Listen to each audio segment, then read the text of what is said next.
passe? Bonjour, bonsoir nos abonnés de KTJ Culture. Moi, votre humble serviteur, maestro Héros Kano, le maître de la presse congolaise. Mais on va toujours avoir des makamou avec l'actualité dans sur notre cinéma congolais. La manière dont nous avons la mission équipe. Et je dis merci à Sila Bissalo Pombasen, Sila Bissalo Pombasen Mams. Mam Sienda Kami, qui je dis encore merci à tous les abakous de Sila Bissalo pour la monnaie film un nouveau départ. Toujours les colos, Bolati Batouké, Bolingaka Sila, Bolati Batouké, Bolingaka Théâtre Sila, Bolati Batouké, Bolingaka Cinéma, Oyo Sila Bissalo Pombasen, Assane Laka, Bisso. Là, avec vous, tout ça là. Analyse ya film na biso nouveau départ tous décortiquer film tous panza par rapport ya niveau ya Sila Bissalo na musala pesi biso na lengi na ninga la biso musala na ninga ti film ya koza éducatif ezo la sabatu nani azana ezo la sabatu ke il faut toujours koyoka ba conseil ya ba parents il faut toujours koyoka ba conseil ya maman ba conseil ya maman to ya papa d'autres personnes ici na qui ba yoka ba conseil ya ba famille na ba moti maman zolo ba bina maman non maman tikanga wana za mobali nanga maman zolo ba bina maman non maman tikanga wana za mwashina avec Sila Bissalo dans nouveau départ à expliquer comment vivre les Alaka. Là on va ensemble tout côté à côté tout panda tout sur la nouveau départ. Là je dis merci na notre papa et notre patron na Kombo ya Israël Makese. Papa, mais péché beaucoup te bénir si vous avez sans oublier ça. Merci beaucoup na master Ndeko cameraman na biso da chef na biso na Kombo ya Chardeline te comme ta simbi cameraman ya cameraman monteur réalisateur ya KTJ Culture. Avant de kota na film na biso ya nouveau départ, na meke pe ko pesa nous ba précision na oyo film boza kotela na Kombo ya nouveau départ.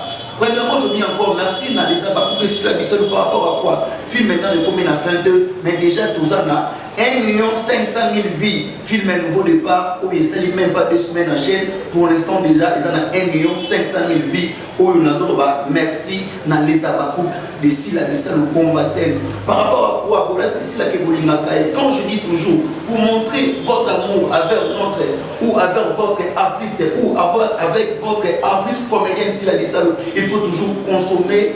Il faut toujours consommer. Il faut toujours consommer. Les matchs à la chaîne, les matchs à la page, là, n'est pas contribution à Bino. Je dis félicitations à vous les abakouk. Film maintenant, comme il a fait un 10e épisode, mais on a fait mais tout ça déjà dans 1 500 000 vies. Si on a réparti, il y a par 2 épisodes. Dans le premier épisode, il y a film un nouveau départ. Premier épisode, il y a 184 000 vies. Premier épisode, là, je dis encore félicitations à Sila Bissalo. Félicitations à l'équipe Nuance SB. Félicitations à l'acteur Nuance qui va jouer dans le film. Premier épisode, il y a déjà 184 000 vues. Deuxième épisode, il y a 123 000 vues. Il y a film un nouveau départ. Deuxième épisode, il y a 123 000 vues. Troisième épisode des années, il y a 130 000 vies. Où ils ont toujours force, il y a les abakouks de Sila Bissalo. Où ils ont amour, où ils ont envers Sila Bissalo. Quatrième épisode des années, 110 000 vies. Où ils ont toujours que les abakouks sont là, sont nombreux. Tout le monde va là-bas, comédien ou comédien na biso na ébélé. Tous les cas, on a dit, Nathalie va vite au salon, on va ça jamais. Cinquième épisode des années, 100 000 vues. Sixième épisode des années, 89 000 vues. Septième épisode des années 76 000 vues. Huitième épisode des années 84 000 vues. Neuvième épisode des années 85 000 vues. Dixième épisode de l'épisode de Côte ceux qui sont raisonnés bien, même pas 6 heures du temps, ils en ont 50 000 vies. En tout, il y a 1 500 000 vies pour la film la biso nouveau départ, même pas 2 semaines. Tout côté à l'histoire aussi la Bissalo Mams Pombasen à Bisso. C'est pour ça que je dis encore merci à l'équipe technique il y a SUB. Je dis encore merci à toutes et tous qui ont participé à la film et on a le coup là. On a joué dans Kati, premièrement, on a passé merci, Aigle. Deuxième personne, maman Marie-Hélène. Maman Marie-Hélène, l'autre, où il a passé le meilleur, où il a travaillé comme il faut. Je dis encore merci à Linda Cotte, merci par rapport à Moussala je dis encore merci à Pierron Dombas Moussala, toujours Kitoko, je dis encore merci à Bobo Manoka, il écoute tout le bâti, toujours à Pessa Bidengue, toujours à Sala Moussala comme il faut. Je dis encore merci à Maman Thérésia, Moussala et mon ami. Je dis encore merci à Serge Louis, Serge, tu es méchant. Serge, yo oza monté maman bien avant de décortiquer film, n'a même pas ça moi bilingue film Serge oza méchant en vie, il faut être reconnaissant avec bateau basé yo golam. Je dis encore merci à maman biso vie à Queen par rapport ya musala aux aliseur, ya azaseur na quatre film wana yebi ko jouer ou ya pesi le meilleur diaye ou ya zaki sulu azali toujours serment azali bien pour na couper sa conseil et pas ya nekonaye. Je dis encore merci na papa na biso Loulé. Merci par rapport à Moussala. Je dis encore merci à Michaud. Michaud Ouazala Tatuana Sololia. Michaud, je dis merci beaucoup à vous. Je dis encore merci à la Dona. La Dona, que par rapport à ma balaba, la Dona Moussala toujours Kitoko. Je dis encore merci à Fâché Moussala. Kitoko, Naomi Loko, pour le battre des gros bisous à vous. Équipe, on a mis sur SB. Je vous dis merci par rapport à votre travail. On a bandé ko ba jouer ba robe des clés, ba on a tangi. D'autres personnes on a tangi par rapport au rejouer, au chabaninga pour aller des théâtre. Il y a on a tangi minuté. Je dis merci l'équipe. Nous sommes au compte à ce qu'on a filmé. Tout décortiqué, filmé. Mais expliquez-nous pourquoi, si la Bissau est la numéro 1, il y a cinéma congolais, le domaine tout. Si la Bissau est la meilleure artiste comédienne, certifiée par Mama Solange Mindondo, certifiée par Yandegonabiso Belvi Kandi Poutine, ou à Bengaï na Kumbo ya Pomba Sen. Dans ce qu'on a niveau, il y a Belvi Kandi, il y a si la Bissau le Pomba Sen, ça veut dire si la Bissau est la meilleure artiste comédienne de toutes les générations, certifiée par deux grandes. Maman Biso Solange Mindondo, de deux, certifié par Belvi Kandi, ou ya Pesa Sila Bisa, le Congo ya Pomba Sen. Nous les abakouk, tous avons été pour critiquer, pour insulter, non. Alors, tout ça, analyse, il y a film. Vous allez toujours très attentif pour comprendre l'idée, pour comprendre le film. Parce qu'il y a d'autres personnes qui ont le film. Si le va comprendre l'idée, ils ont le fond, il y a pièces et années. Conseil, il y a perception dans le cadre. Pour nous, il y a une famille, papa, Nabiso Elko. Famille à papa elle cause composé par ya moi si maman Marie-Hélène na ba na Misatou Abota. Moi na ya liboso na kombo ya Linda. Linda oyo aza fiancée ya Serge Louyeye. Moi na mi baleza Naomi oyo azali femme légitime ya Pierron Dombasi. Moi na ye mususu na kombo ya Michou oyo azali femme légitime ya Bobo Manoka. Awa to moni déjà Linda aza fiancé, aza aîné de la famille. Mon aliboso maintenant babala qui était, aza na moi retard ya libala par rapport à balé kinae. Fiancé na ezaki Serge Louyeye. Film est composé dans deux familles. Donc la deuxième famille, la famille ya Serge Louyeye. Serge Louyeye a kota miye mota za na bandeko na ye maman na biso Thérèse azawana. Serge na biso vie ya Queen azawana. Ndeko na biso Chikito azawana. Wana famille ya Serge. Top fongola siko film pour comprendre film ezandeni. Awa tozana famille ya papa na biso Elko. Tomoni mona na ye Michou na foyer na vivaka très bien na mobali na Bobo Manoka ba vivaka très bien. Boyoka sko au nouveau départ. Place nouveau départ ezo bandela. Awa tozana Michou a vivaka très bien na mobali na Bobo Manoka ba vivaka très bien as a femme légitime ya Bobo. Tomoni sou na place mususu tomoni ndeko na biso Naomi Lokwa aza mosi ya Bobo aza mosi ya Pierron Dombasi plutôt Pierron Dombasi avivaka ate avivaka libanda ya mboka asala la vie na comme il faut na mosi na ye ba vivaka très bien ba utaka poto ba ka kotala ba bokilo na ye tozomi kana famille ya papa na biso Elko mosi na maman Marie-Hélène aza na deux bande connaît ba leki na propre tozana Sila Bisa le Pomba Sel tozana Fâché Kalombo aza leki ya Marie-Hélène aza mosi ya papa Elko Fâché azwa leki non azwa mwana kasinaye mwana ya yana ye Marie-Hélène apesa camarade na Pierron Dombasi ba vivaka très bien Pierron balaye Pierron aza reconnaissant vers Fâché par rapport ya mosi apesa ye aza bonheur na ye koto ya Serge Louyeye aza na famille na ye kota famille na ye ezali il y a une Thérèse a été Malewa. Il y a une Msouvi à Queen a été Kamikate Bama Paga des abords et débrouillé famille très pauvre. Louyeye a vivre Namonsi naye très bien, Namonsi Linda Côte a vivre très bien malgré les difficultés, malgré Linda famille riche, malgré Linda Azanga qui l'autre, malgré Linda Balé qui n'est tout babala, mais toujours amoureuse, il y a Moubali naye, Serge Louyeye va vivre très bien. Et comme à niveau il y a moi mes contentement dans la famille, libala nanuté balé qui n'angesi babala maman na Marie-Hélène azalaki toujours koboya libala to koboya relation ya mona na Linda Côte vers ndeko na biso Serge Louyeye yango tam to lobaka nos parents baza banzambe na biso assez papa na to maman na ko kubanda ko pressentir ma bébé ko yela près 10 ans yango to mona pas maman na biso Marie-Hélène déjà ne bandeli azalaki mécontent azalaki d'accord te na relation ya mwana na ye Linda Cote na Serge Luyeye malgré bazaki ko demeurer toujours ka bongo ayaka na ndako mais maman lingaka ete maman Mariela lingaka ete mayaka yaka koto pe bande ko na vie normale na mibali na bango koto pe na famille ya Serge souffrance oh na sabino souffrance Serge Luyeye alingi mwana ya bonne vie mais il était kaka sachet il était kaka biscuit. Bon, vivre très bien, famille baza bien éduquée, famille bakola bien, ba envie raté, ba sara loko sauter. Marie-Hélène azaki pena ko boya à 100%. Pour na yé, azomona que Serge déjà azam taba intérêt. Malgré ayebi Serge et elle pressentait déjà que Serge azam taba intérêt. Papa Elko aboyi na eta trouver ngo za ngo normal, avait pas de problème ma fille. Tout le cas jour moko mobali na yo Serge aya awana ndaku na mekepe ko sola na ye ba niveau na ya classe na ba bagage na ye ba avivaka ndenge ni famille na vivaka comment est-ce que intelligent est-ce que un bonjour Serge Luyeye ba yambi et pas ya papa ya moi si na papa Elko a recevoir rien na ndaku. Serge, tu fais quoi dans la vie? Serge a dit non papa, moi je suis gradué. Gradué, tu fais quoi pour miner ça, pour là, pour ça, quand il y a gradué chômeur, na moi on a beau vivre comment?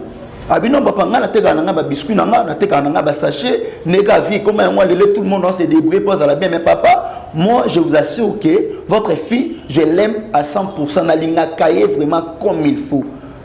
Papa a trouvé moi un peu intéressant pour papa nous salinga moi na na libala ko kende faut moi na toujours heureuse moi na azala bien moi na bonne santé éducation to vie normale vie ya moi na ezala bien. Le papa de Linda a trouvé moi normal. Bon yo gradué au tekani ni to sala ndenge ni pour les lots aussi ça va classe comme un niveau moins élevé pour comme un niveau ya ko lesa pe ko boko la moi na comme il faut na bana bino ya ko bala moi na abino. Papa, pour l'instant, on a évité, non, ça n'a ni pour, n'est-ce pas, la classe, mais amour, il y a télémica, mais papa, moi, amour chez votre fille, n'a pas à 100%.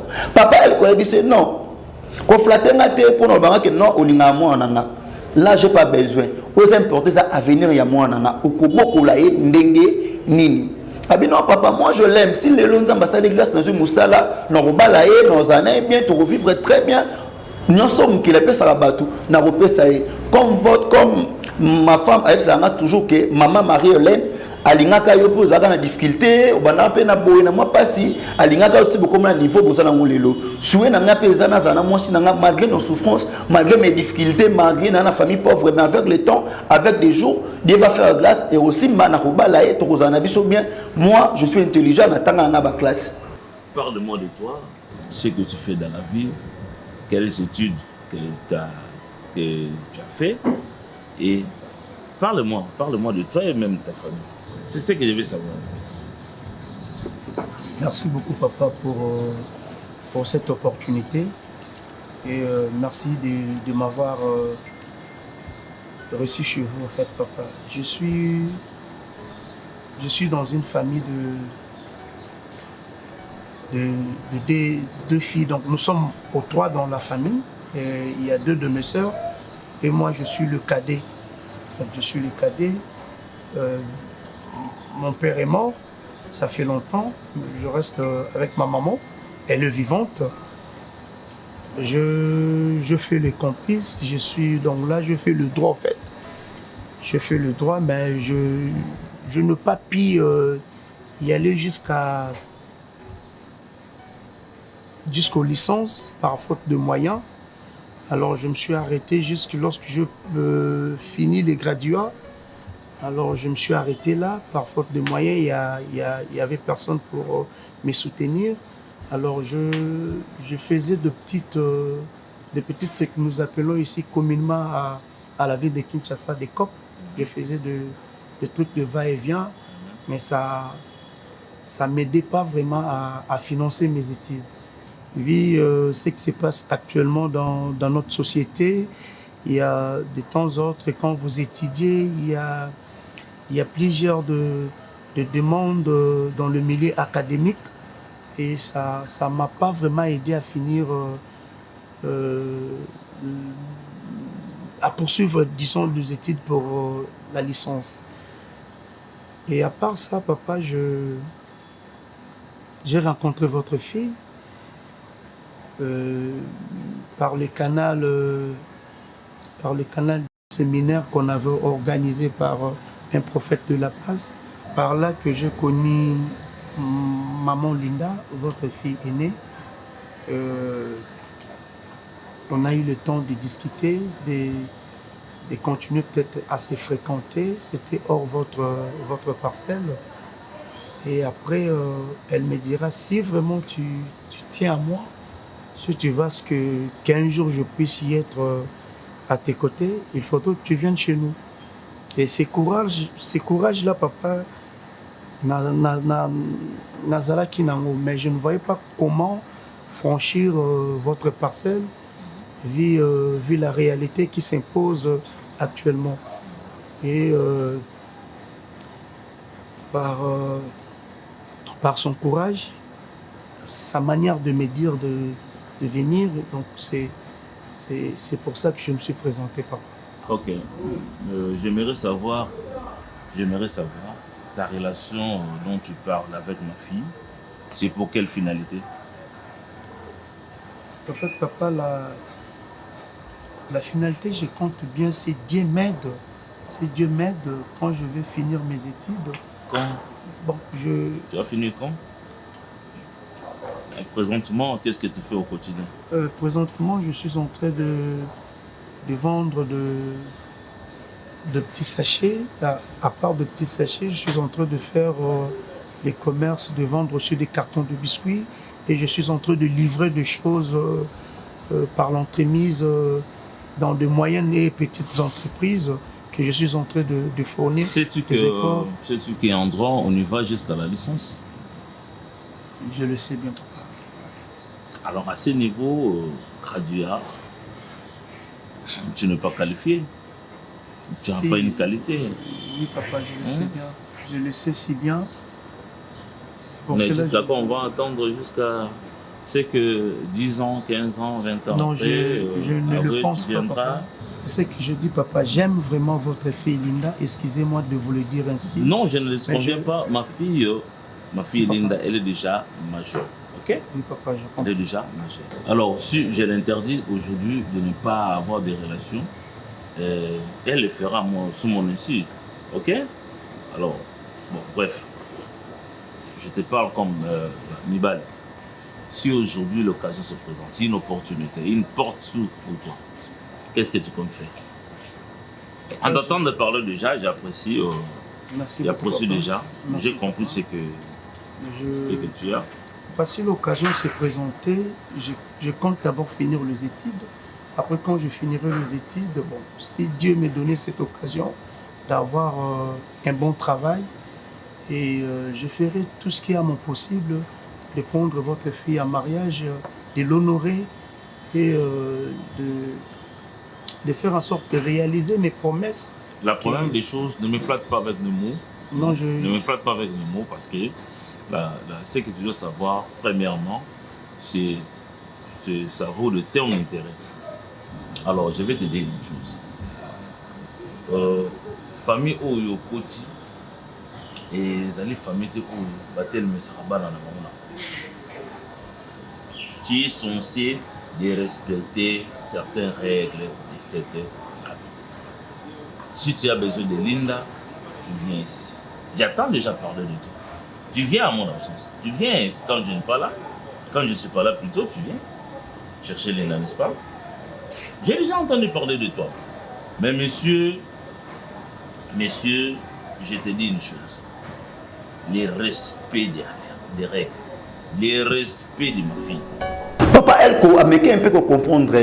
Après là, automoni ndeko na biso Linda na mobali na ye Serge Louye bazo sola comment sola na papa na bino na sola papa très bien, papa zané gentil, papa sepeli par rapport na ngai mais papa ibsinga ke on va voir. Tout le monde a tout le monde papa Elko avant ici moi c'est Marie-Hélène. Elle c'est maman Marie. Au moins pour l'instant on a vu tous à trop côté la matériel té tous à la trop côté la voiture té zonga un peu si matalanga no to banaka ndeni na souffrance tinda basunga biso to comme na niveau tous à lelo. Moi je vois les gars à un niveau à tant classe sonda masungé akobala mwana biso maman Marie-Hélène azaki toujours koloba non alors moi je sens quelque chose ya mabe pas mwana wana ya mobali mwana wana mobali avec le temps ako faire souffrir mwana na biso ya mwasi mwana wana mobali avec le temps ya malonga eza na moté biso jamais tokobanda kosunga ye Serge to pese possibilité to tangisa classe to pese boye pour bala mwana biso non azar de un fainéant papa elle kolobi non ada fainéant te atekaka ba biscuit na ye ateka ba sachet maman Marie-Hélène a continué toujours ko beta ça non c'est un flatteur atekaka et l'autre côté aza chômeur alingi mwana biso pona ba intérêt mobala meke pe ko solo na moi si ameke pe ko convaincre moi si maman Marie-Hélène a dit trop catégorique alobi non moi na nga moi si le quoi ça est né de la famille a coquille jamais ko bala nana les gars Serge Louye boyoka eleng ya nouveau départ comment film ndenge bandi pena et bandi pour comprendre que maman Marie-Hélène déjà elle sentait quelque chose de mauvais chez Serge Louye malgré papa boti bana basi misatu emso lagi na moi affection moi na mobali ya ngaba yete na zoé lokola moi nanga malgré polingonio so papa Elko a montré à Serge mais souka nango ezaka kili toi avancer muke bo comprendre histoire ndenge ezabo comprendre début de son ndenge papa Elko toujours ko supplier moi cinéma maman Marie-Hélène non aza mwana Marie-Hélène biso to bandaka ndenge Marie-Hélène ko linga te mwana biso to ka mobali déjà comment na mbongo lokola babobo akoma na mbongo lokola ba pirondo basi non akopose mobali mo babale na seti ba avancer et ça la paix bien sûr balé ki ndia ba balé na balate mais c'est toujours la vie nzamba sala mukili mutu na mutu anata na ye ya mariage wana papa Elko azako convaincre moi si na maman Marie-Hélène toujours non et bonjour maman Marie-Hélène non et bonjour Sila Bissalou bavandisi et pas ya grande sœur nae maman Marie-Hélène pour maman Marie-Hélène azana balé qui mi balé fâché na Sila Bissalou pomba scène maman Marie-Hélène avant ici Sila moi c'est ma première fois que Sila PCP conseil ya bien par rapport ya mam sinega carnaval nae par rapport ya niveau nae par rapport nenga kenda toujours world mais na film oyo ameke pe kozana c'est un mois matimo likolo awa to moni maman Marie-Hélène avant ici petite sœur nae Sila à propos ya Serge Louye non Sila tala marambo il y a moi na biso ya liboso Linda toujours a préféré nega mobali ya wana Serge oya chômeur Serge famille pauvre Serge attends le côté Serge attends niveau même pas il y a moi na biso Serge aza profiter azota ba intérêt Serge si la bisala dit si la lobina ya na maman Marie-Hélène maman Marie balaki de babala bien sûr babala bana niveau mais nzamba sala makamnamtu na façon na et alingi mwasi alingi mobali na to tika bango basala vie na bango ensemble le quoi ne balingani basala vie na bango nzambe mo ebilobi yo na mobali bobanda ki ndenge nini donc tout le monde par exemple sa maman Marie-Hélène kaka na le passé na ye na papa Elko yo na mobali no bobanda ki ndenge nini po boko na niveau bozana ngo lelo chose grave tout le monde a mam Sila Bissalou a sa conseil bien par rapport à jouer à Sila Bissalou par rapport à place baché tu dis que Sila Bissalou faut qu'il cale écolo mais à Sila Bissalou akena sepena comme yaya akena c'est comme maman qui va dans soutien à moi na mais qui peut faire voir il y a grande sœur maman Marie-Hélène bino maman Marie-Hélène bino moko bobeta ka lisolo ke yo na papa Elko bobanda azalaka na elo côté to pe ça y chance kota la balé ki nende babali avandi bo ce n'est pas aussi bien il faut qu'até azo mobali oza na niveau ya boko to ya piro ba ko banda peka na zéro un jour nzambo sa la grâce ba ko na niveau est élevé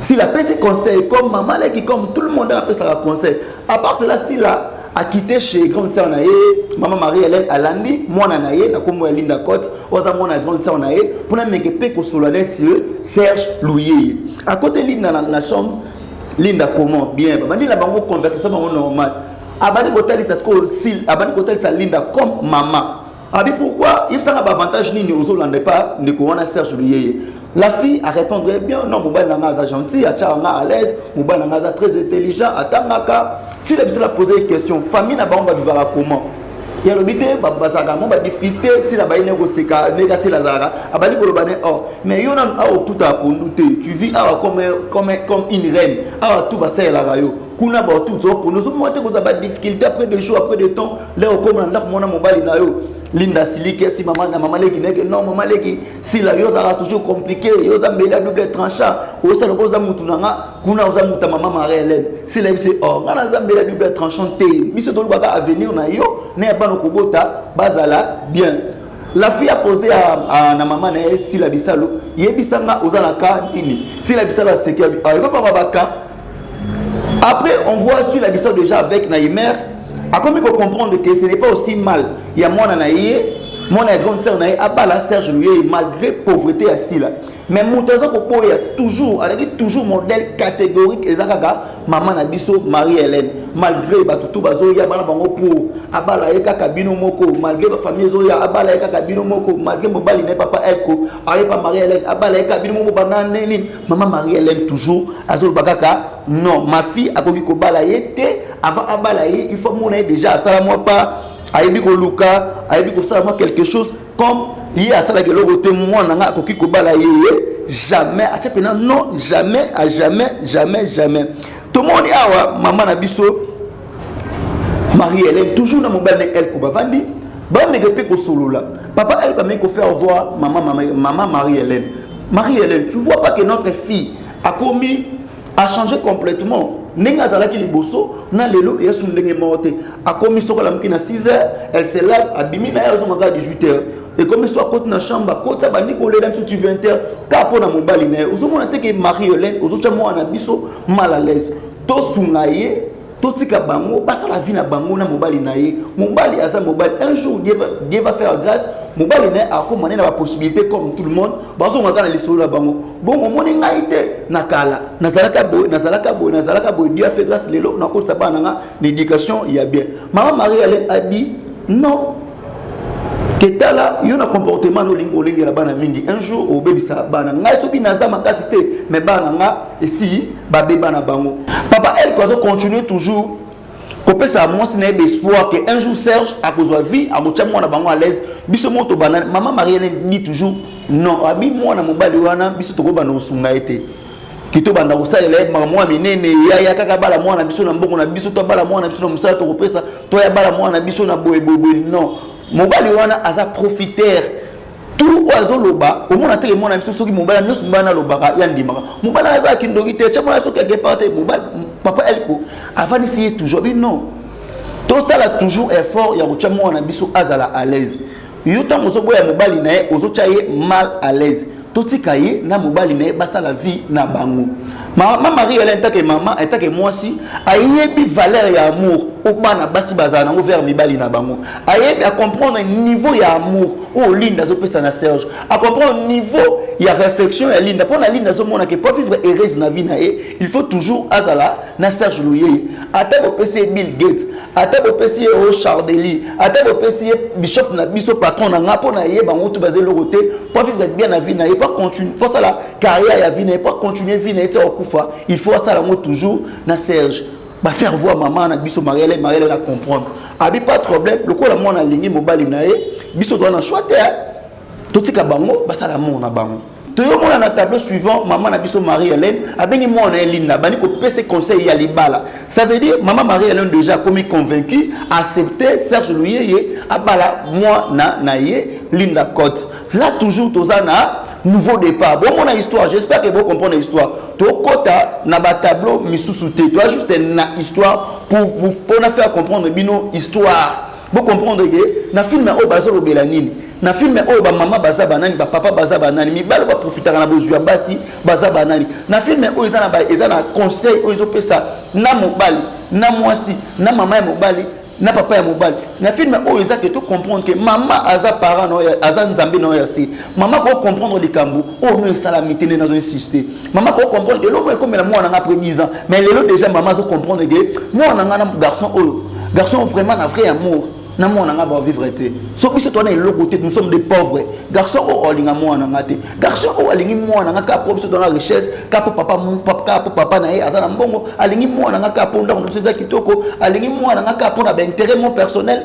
alingi mwana nga ka pour na mokili donc na vrai amour si nous Marie-Hélène tozaki na le côté si nous elko tozaki na le côté les gars Serge Louye akolinga linda te. À part cela, maman pèse à 4 conseils. Avant ici, moi, on a Linda. Abi Linda. oza déjà yaya parce que baleki na nyonso poza moi liboso baleki na nyonso ici basa nini babala malgré moi retard ko bala mais to ko décourager oté na meki ko réfléchir ensemble na papa na bino mais il faut faire voir nga vie ami ko faire voir nga avenir atali singa demi na biso donc je trouve mieux que na Serge bozala na bino bo vivre bo la vie na bino ozala l'aise comme tout le monde un jour Dieu va faire grâce bozwaka mbongo bosa nini beaucoup balana Linda toujours d'accord à sepeli pour mutane bobo ya mobali na na famille tout na ndako wana ezalaki kaka maman Marie-Hélène donc ba sœur na ye bazaki d'accord na Serge dès le début malgré difficulté Serge souffrance banzala na ye kozanga transport na ye kozanga bilamba na ye bazaki toujours à bonne et uniforme avec Serge mibali ya bandeko na ye bazaki toujours d'accord bon bazaki d'accord avec Serge malgré difficulté race sociale différent Serge et l'autre côté azan et l'autre côté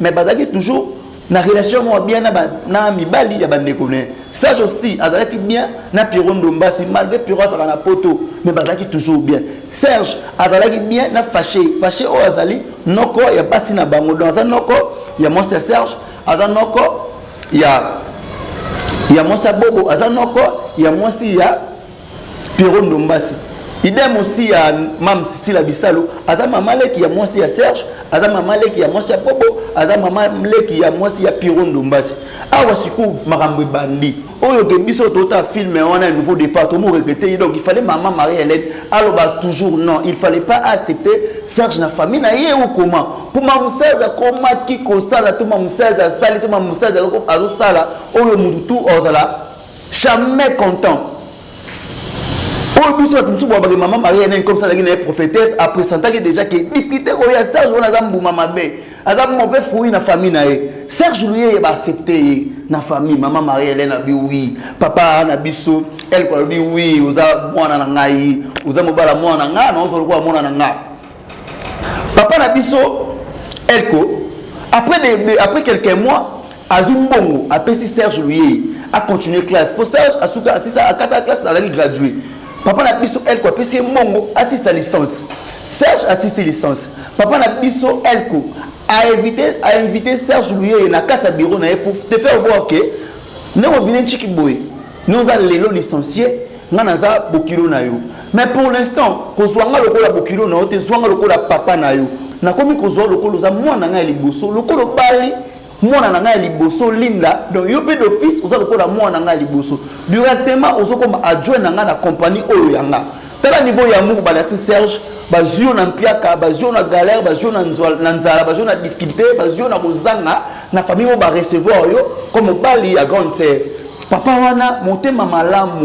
nzamba za katine atangiso classe au vidéo distance apesio musala na compagnie oye asalaka abe comme adjoint nga même basien au bazawa il faut pas respecter comme adjoint comme moi na ngai ya mobali wa papa elle comme talobi na bi yo za lokola moi na ngai ya mobali papa elle ko zo misuna ndako ne pas mwasi na maman Marie-Hélène avec Marie-Hélène tozwa Serge lokola notre aîné de la famille papa di moi na biso ya liboso vie bandi nango vieux bandi basali mariage na bango eleki na bango très bien mariage na eleki très bien malgré ba difficulté malgré son ya famille ya Serge et sali na mariage comment na mariage à moi na bino bali ya na Evi ya na Thérèse ko bina le roi la victoire ba bina le roi bâtir la victoire bakusina nous famille soni mais tout ça famille ya linda ba moni yango te ba trouver normal malgré que moi Pierrot Ndombasi na moi sina ba mega pe ko beta lisolo ngona Laetitia loko atala kutu mona kutu tala kutu ba yibi ba masanga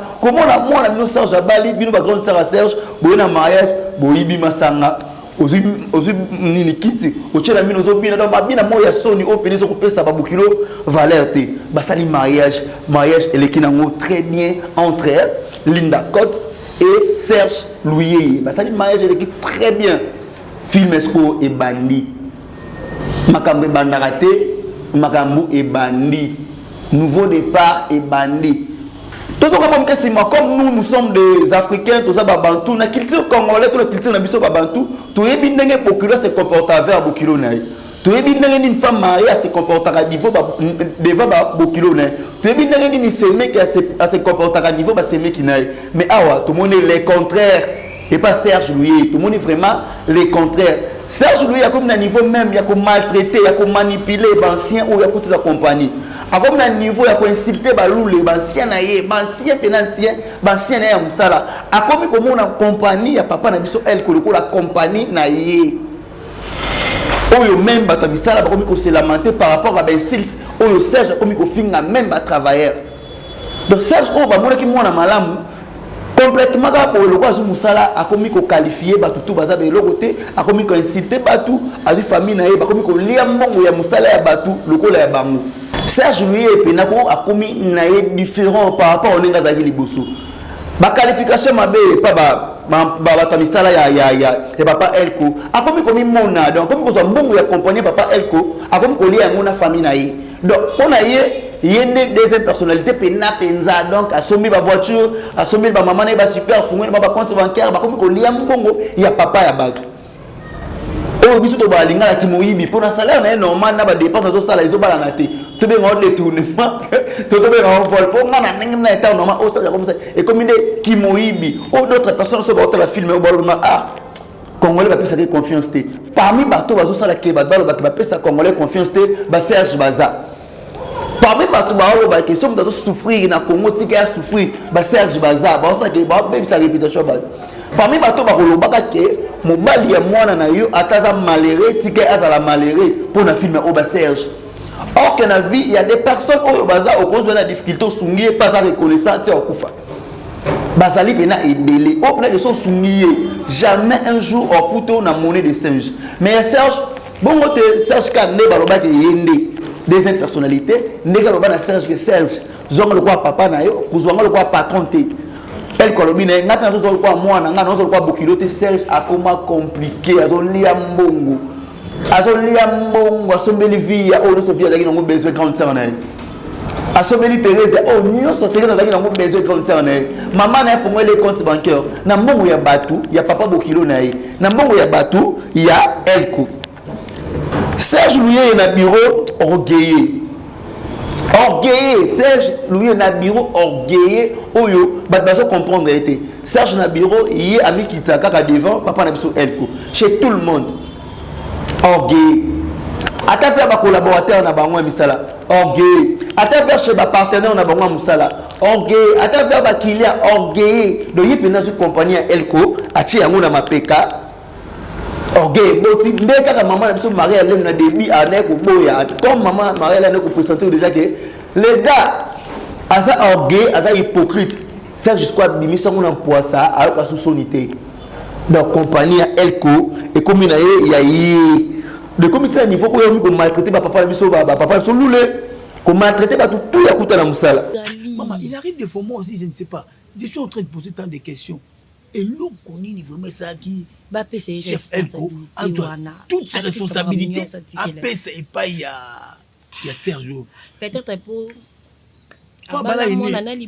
est-ce que maman significatif ya kobala mona liboso ya comment ça va bien nous tout PSA oh mais bah tout l'entreprise moi je sais pas mais on doit se comprendre franchement parlant on doit se comprendre si ça ne va pas trop vite au solana total ça y est proposer ceci des awana des yaye aza chef asika to donc des abo comme na poste moko ya sika faut to mettre makamyo so à l'ordre faut qu'on vende cette réunion so au sala il faut qu'on loba na mais moninga peut-être non loba te ponga na déjà il ne doit pas commencer comme ça tout ça là bas projet ya sika to ye bande to tambola na ye air yango yo na début déjà rien n'empêche pour le projet lui il ne doit pas commencer comme ça sans que tout ça là réunion de service c'est ça que j'ai dit on va sur une même table nous allons continuer avec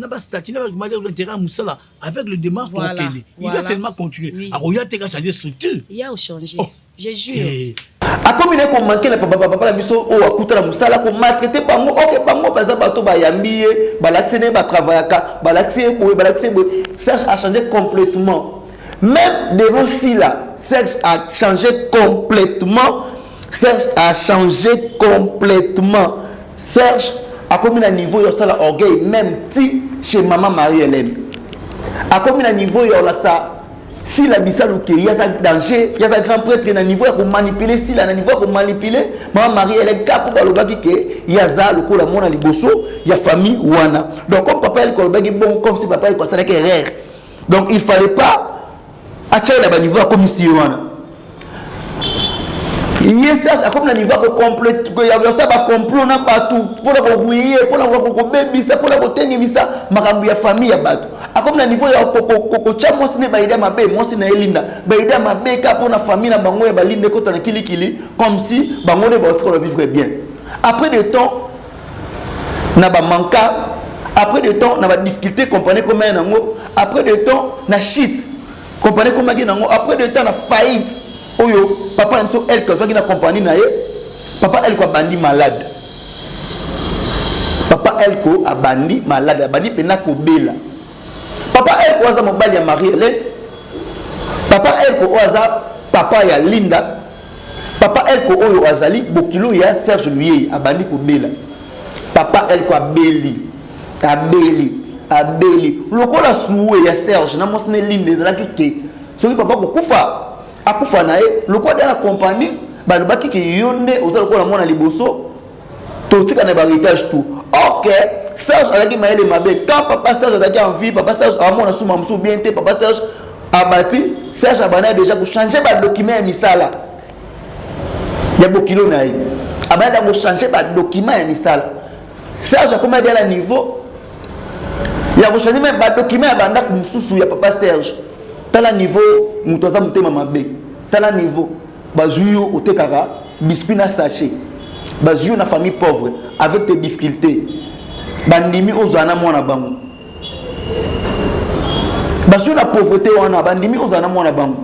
Et si les wana teli kona ngo bandimi kozo mso classe comme licencié, et si les wana teli kona ngo bazuyo apesio musala kapo ozala bien, kapo ocha mwana bango à l'aise na ndako boza ngelo côté. Mais niveau motema ya mutu to na motema mabe, niveau motema ya mutu za lokola ya Satan na confiance ba pesa ki ye a changer ba document mi ya ba livrer changer ba kombo ni kana miso misala changer ba kombo ya ba voiture changer ba kombo da changer kombo ya ye na mwasi na ye azwa esprit na ye ya mabe alati sa mo chez mwasi na ye mwasi na koma un différent na famille na ye mwasi koma ko yoki la ka Serge. Donc moi ça comment on préfère soit un bon à qui ne coupe sur la famille à Serge qu'à sur la famille naïe. Donc non le Serge peut avoir esprit naïe à la tissa et moi si naïe Linda comment indifférente na famille naïe Linda comment on préférait à sur la famille à mobali naïe à la tissa aller ça basoma bandaku basoma ba voiture que famille naïe Linda o azaka na début na harmonie na baleki na nyonso po yaza aîné de la famille azaka na harmonie na baleki na mais bana na Serge a comment toujours l'esprit à Serge ba comment ça ba comment na esprit ba s'accaparer na tout oza papa Elko malade. Tout le monde pensait que Serge Luyeye a ça ba fort Linda a ça na ba fort et belé ba ça ba Michaud a ça ba fort Michaud na minamba mibali na bango ba ça ba fort mais et pas ya Serge non. Pour la bango, il faut papa Elko akufa. Pour la bango, il faut papa Elko akufa. Pour bâtir la peine à l'aise, badon na bozu tout et papa Elko. Donc bâtir à l'aise, il y a moi si nae. Pour la badon na bon mengo, il y a papa, il y a moi si nae Linda Côte. Idée na bango, pensez na bango, magansi bango combat ba sataniste bando qui par rapport à bango s'afficher le long comportement na bango. Papa Elko akufa raté, papa Elko fait ça lini. Papa Elko ça lini akufi. Papa Elko a couffé. Compagnie, société, actionnaire, vandi, c'est des réunions, non. Biso compagnie n'est au Sunga, biso compagnie est au Kundai. La personne de Serge Luyeye a boyi, abiyende a Kundai. Mais en tant que salami, compagnie na Serge Abi, non, on est numéro 1. Avant papa Koufa le bagani. T'as la tout ça dans la vie. Donc avant Koufa, on affirma, on confirma que yende.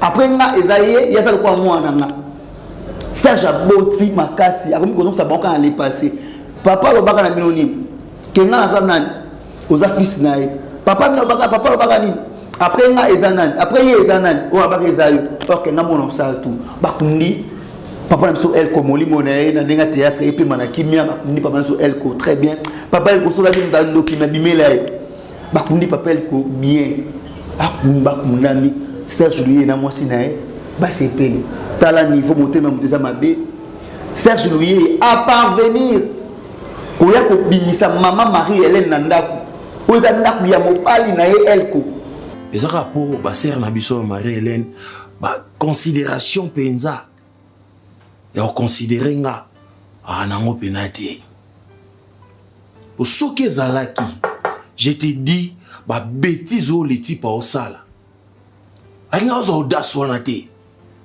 peu importe nde ba tike lié ba entreprise ba mamunyo soit géré. Ce monsieur-là, il commence maintenant à faire des choses de manière naïe, dans ce bâté, à ce qui... Regarde, il y a Bobo qui m'appelle même. Ça. Attends, pardon, tonton. Allô, Manoka. Oui, Bobo. Bah... Ah, ouais, ben attends, c'est une chanson maintenant, parce que l'eau, quoi, les langas hier, Bango Kaka et tout ça, donc c'est pareil, Namichou. Monsieur Serge, les gars, Serge, a commis un comportement mon bizarre et tout ça. Je suis là même avec fâché. Tout ça, on a fâché. On a dit ça y est, yoza oncle na bango. Luka poko manon nous on a terrain à mekoso. Ah ouais, parce que moi je pensais à bisomoto to sola na Serge. Mais attends, mon frère, moi je dois voyager demain. Je vais bien à Moutabakok, donc demain je dois aller à. Ouais, je vais aller à. Non, au Congo central. Nada histoire donc ça sera très difficile pour que tout ça ensemble. Ben tu peux aussi descendre là papa ou bien du coup solo là ta famille na maman solo na bango non. Moi je vais traîner un peu là-bas comment ça papa allô bien où ça tu l'invites. Oui, tu invites le monsieur na ndako et puis pour solo à comprendre que famille wana ne ba sala pose à la bongo. Donc il faut se comporter bien, c'est ça. Tel niveau monter mabe. Serge n'a moi si naïe va parvenir pour que maman Marie-Hélène Nanda. Or que quand papa elle a envie, Serge n'a moi si naïe va changer déjà les canaux et n'a couana va comme ça on a comme on a bango. Raison que papa le baki ngane moi na liboso. Il est koto na elle naïe Linda naïe pe moi na liboso. Ça veut dire Serge va poser va changer moi na liboso par rapport à quoi au bali moi na liboso vous allez voir il y a la famille wana. À cause de moi, c'est va changer mes gananda pour bengani maman Marie-Hélène Nandako. Or que déjà parti dans le cimetière, batamisa tout bazaki on en place. Linda ça les communiquer, elle va travailler à partir de l'élo. Nous t'a remplacé papa na poste et on a Serge. Ba travailler pour le bali, moi je suis famille. On est responsable. Il y a les bottes à Mobimba. À part cela, Serge, tout ça, la année de adjoint, il y a papa, on a un koufi. Donc, pour parler, c'est confirmé que moi, on a les bossos. Et pardon, nous avons remplacé papa dans le salle, Serge. Tu as le niveau, tu as mis à ma bé. Tu as les souffrances, azaki na moté. Tu as les difficultés, azaki na moté. Tu as le niveau, maman Marie-Hélène, azaki le roi prophétesse. Maman Marie-Hélène a mon avis déjà qu'un jour, moi, mon balou, on s'est ma bé. Si maman Marie-Hélène a continué toujours forte dans la décision que moi non maman Marie-Hélène a subir les lois à subir le cœur à la montée mais mon niveau ça a monté maman bé mon toi juillet on a niveau moi y a passé au niveau côté ma belle à Koufi pas de problème mais vous allez pas au moins si n'a beauté là-bas na wana au longo la wana vie âge maman Marie-Hélène balungo na ton oyo au vana na mobali na yo olia bolala bon le place par exemple na Selema ou na Bumbu na Kingasan au niveau moral à maman Marie-Hélène est comme pour maman Marie-Hélène pas aller pas na ndako babande la vie na bona mobali na ndako ba kolisa bana bon c'est chercher bango pena libanda moi Marie-Hélène libanda quand maman Marie-Hélène a commis libanda asangi na ndako vanda te asangi na loko te nzamba sala grâce bana ba bala bibali ba mona quelque chose monsieur l'avocat laisse-moi la benga bongo parce que ça Serge, moi je t'ai connu un étudiant, quelqu'un qui s'est cherché dans la vie, ou à qui n'a pas rêve qu'un jour à se retrouver. Mais en plus, il y a eu même des gens qui se moquaient de toi. Et il y a eu quand même une fille qui a cru en toi. Ou apprécié autant, apprécié amour, apprécié affection. Et à Talaki ou Bakbaolo Bati, à Zua, mais nous, la famille. Là, selon ton histoire. Non, c'est selon ton historique, au fait. Non, c'est ce que ta femme nous a raconté. Ma femme, maman. Ouais, Linda. Ok. Donc, cette femme-là a cru en toi, a même la famille. Soit bref, au fait. Bah ouais, non, ça n'a pas bref. A même la famille, et puis la famille en gros. adopté yo beaucoup na moi na ndenge ba zo parce que tant que yo ya ki wana okuta biso si to bala. D'accord? La grande sœur qui est Linda, a même peu mobali na ye enfant. Papa les pauvres papa Elko a pissé confiance les lots à l'ingaki au mingi. Ça se voyait déjà parce que beaucoup m'occupait moi tout le temps ensemble. Vous avez dit elle sur un état vous étiez ensemble. On ne disconvient pas, c'était votre façon de faire. Et aujourd'hui papa n'est plus. Et situation sur les Cassico, mais c'est Serge qui est la bite, pourquoi la bite la maman de ta femme, maman beaucoup été, la mère de ta femme, maman Marie-Hélène, Bayambi, Bapécho affection, Lélo papa Kofi. Donc comme il y a urgence, maman faut de malade. Oui, donc ça est la volonté, oui. Atikinyo sur beaucoup d'ailleurs. Bonne chance, félicitations à toi. Merci beaucoup. Merci beaucoup. Félicitations, merci beaucoup malgré ça Alicho. Continue. Merci d'abord malgré ça Alicho. Continue. Monsieur, il m'a bien parce que le fait déjà de me déplacer, venir chez toi là, c'est que na yepo na yo kayo. Alors continue. Mais pourquoi aujourd'hui comme on dirait urgence? Il faut maman Marie-Hélène Bimakuna. Na babilo ko so papa tiki la ki. On tiki maman vanda kuna. Yo comme ça on s'occuper na bilo. Suppose que quand on a tout le belé. Tu vois pas comment est-ce que on veut faire souffrir maman là déjà zobé là. Déjà santé les bien. Ça quand même na moto. On dirait mopaya, on dirait bana mbanda ce que vous avez l'héritage. On a chance d'ailleurs vous avez héritage, bana ko va profiter na côté. Mais maman on tiki si on a té. Bon. Premièrement là, il a rafraîchi la mémoire, moi, ok. Tu as parlé de ton histoire du passé, au fait. Disons, dès mon passé. Mon état en Ghana, Linda, l'autre là, je vous voyais. Pourquoi je ne voudrais pas vous approcher? Parce que personnellement, c'est-à-dire je me fais expliquer au fait.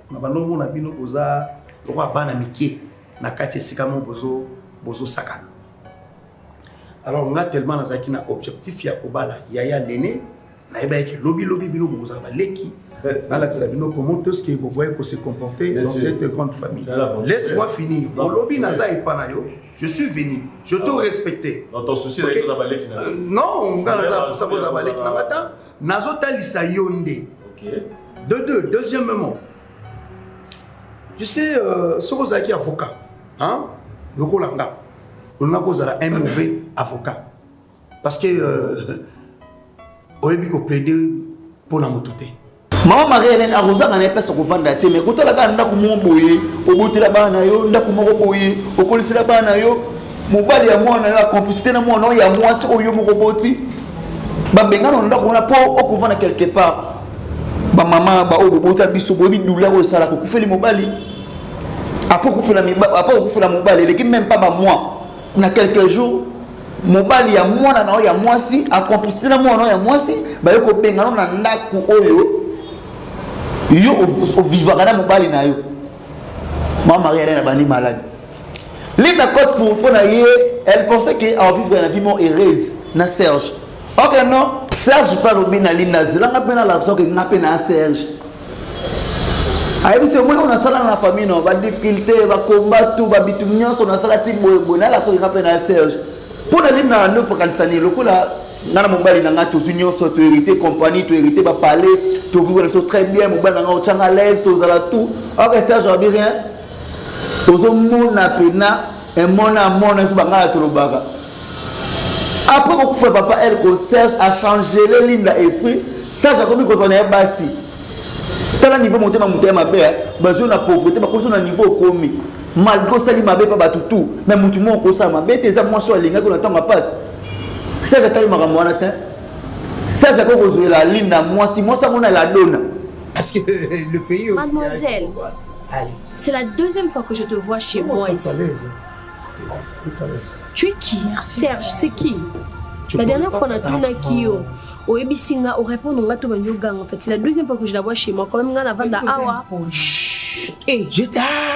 Il y a un boulot qui est là, on a tout quoi. Attends, Serge. Non, non, non, non. Oh. Non, non, non. Mon père est au loup là, la jeep. Ouais, mais c'est comme bon, on est où ta? On vient de linga, maintenant le linga, bon, ma chérie. Serge.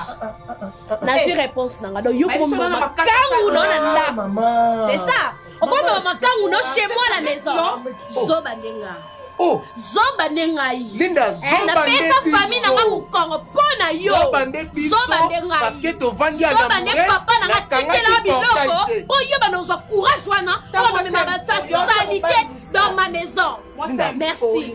Linda. Zoba nengai. Linda. Zoba nengai. Zoba ndebiso. Zoba nengai. On va dire kanga portail pour que tu puisses pas avoir le pas d'entrée. Yanda kunayo. C'est chez moi. Ton argent c'est mon argent. Ok. Non, non, non. Maman n'a rien fait.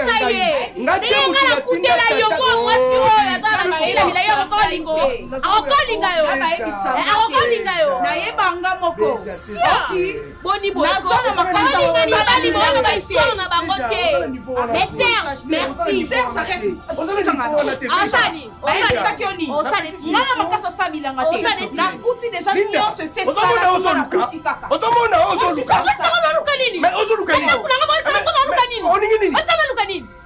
Oh, tu trouves ça normal? Tu es au côté qui va quoi?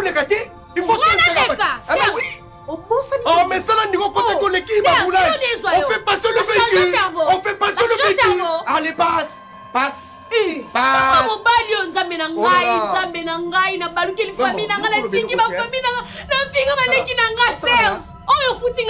Vraiment. Tu débordes. Serge. Non.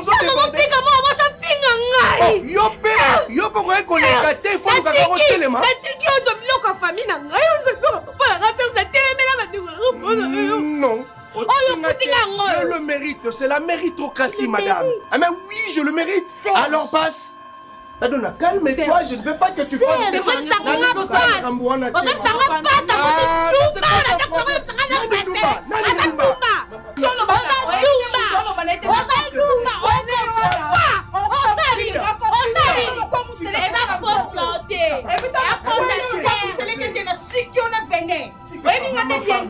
c'est ton supplice. C'est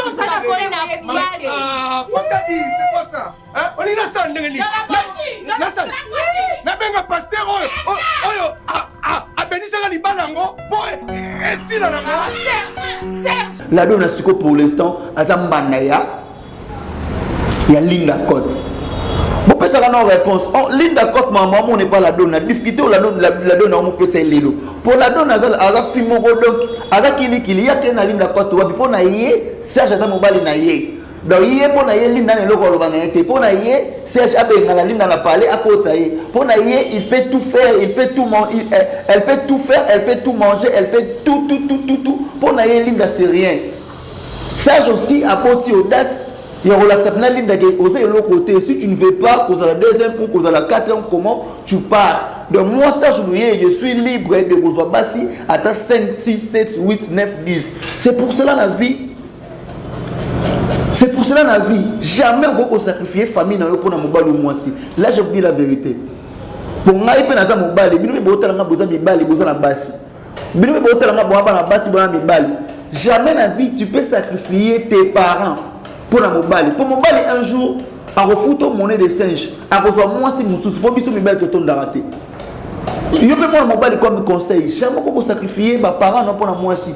Moi c'est un jour au bout na bino a besoin na mobali na mso ça vient à l'aise il va que tout on a content côté botala niveau filmé au éducatif botala niveau filmé au la prédication au peut ça conseil au quoi que église là tu vois directement l'auteur même auteur film tu comprends que si la Bissalou est la meilleure artiste comédienne du moment alors ça va filmer au peut ça va conseil tel niveau monter ma mabe à il nous montre comment monter ma mabe il nous montre comment Moudoussou n'a fait qu'on s'en a été. Il nous montre comment n'a vu Moudous à la prudence. Il nous montre comment Nengenzelé Zali, comment environner ce tambolé là. Papa, elle, comment je vous dis merci. Na nuance au sali pour na Serge. Malgré Serge, lui, Aza en moro, n'a bien sataniste, n'a bien comment a foutu au ya foutu. Mais moi, premièrement, je vous dis merci. Tu as fait oh yo papa salaka pour parents. Azara toujours n'a besoin à moi, n'a à moi si.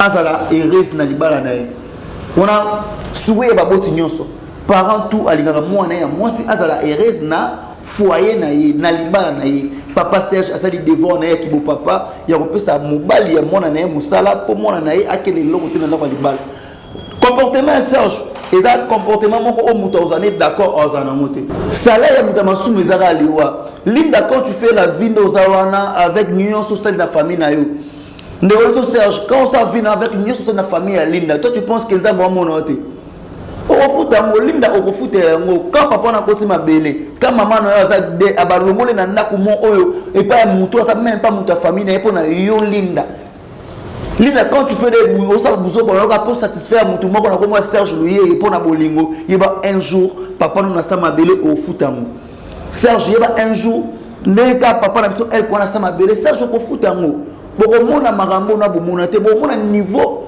la donne a retroublé bino mutu Linda tu vas voir comment la donne a retroublé mutu Serge tu vas voir niveau la donne a retroublé même c'est le mutu ya vina yo là ozonga score à 0 au comprendre que et bon na sana bien na famu ba inenga nga do pesa conseil na tout le monde na vie il faut pas kusala batu mabe pour un jour au futango mabe futama kana mabe futama la mona muté na vie mona mwasi comme maman gâté na bolingo mbala d'autres son non il faut toujours réfléchir que papa aza papa nanga maman aza maman nanga il faut toujours réfléchir que ma mère jamais kolinga ngana vivre vie mon malheureuse comme maman Marie-Hélène alinga mobali wa Serge ezakita alinga ezakita ki alinga ki Linda a vivre vie mon malheureuse non alinga ki Linda un jour na vini azala toujours heureuse maman Marie-Hélène comme si elle était prophétesse quand elle parlait que muto Serge aza mutu mabe le nouveau départ te comprendre que Serge vraiment ça mutu mabe le nouveau départ te comprendre que so batie Serge na famille na ye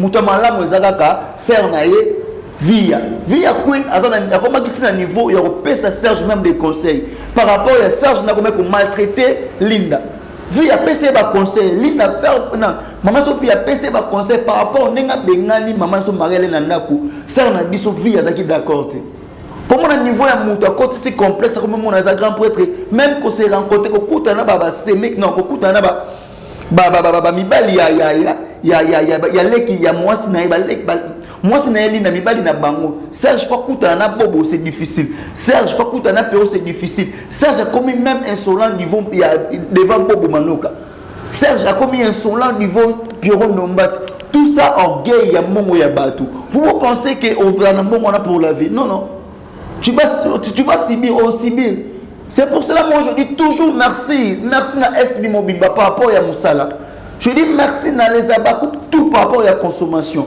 je dis merci dans les abakou tout par rapport au partage. Je dis merci dans les abakou tout par rapport au nombre de j'aime. Tant on a le toujours que nous les abakou tous ces pelés que les abakou tout y a mon preuve. Quand je dis toujours si la Bissol est la meilleure actrice comédienne de toutes les générations certifiée par maman Solange Mindono et Pelvi Kandi Yangoyo. Si la personne qui compare à si la Bissol lui demande déjà que si la Zapomba scène donc Azan Zambé aigle. Je dis merci à vous tous pour s'abonner à la chaîne Bisso. Je dis merci à tout le monde commentaire. N'aimez que bandeko SB Bisso tous les abakou que na commentaire wana. Boy bisanga si ya moi kili moi place bona bête histoire ma bête na bête normal ba félicitations na bino et ça la Bisso énormément plaisir. Je dis encore à tous les abakou de Sila Bissalo, abonnez-vous ici sur notre chaîne. La chaîne Bisso KTG Culture. On est besoin de solo ya théâtre ya Sila Bissalo. On est besoin de solo ya théâtre ya Mams nenga banda théâtre jusqu'à présent. To combinaison de na presque na fin ya émission nga je dis merci à batutu ba sirenga na siki na ba sirenga na caméra na moni ndeko nga Chandeline na moni batutu tout par rapport à Moussala montage na biki ko le kitoko je dis encore merci na yé moko patron na biso papa na biso Israël Makese Bishop. Je dis encore merci infiniment à Moutala Lissara pas la Moussaka. Pour la Colombrisa Bitité, moi en tant que chrétien, je dis merci à Seigneur Jésus-Christ pour abattre les gens, pour s'abonner encore massivement. Tous les abonnés, dans les commentaires, tous les abonnés sur le prochain numéro, de que si la bissa le langa film à Gokoma, tous les abonnés sur analyse ya, ba film merci la ta ou les cas calabozango. Ah ouais, je vous dis merci tout le monde à prochain numéro. Bye.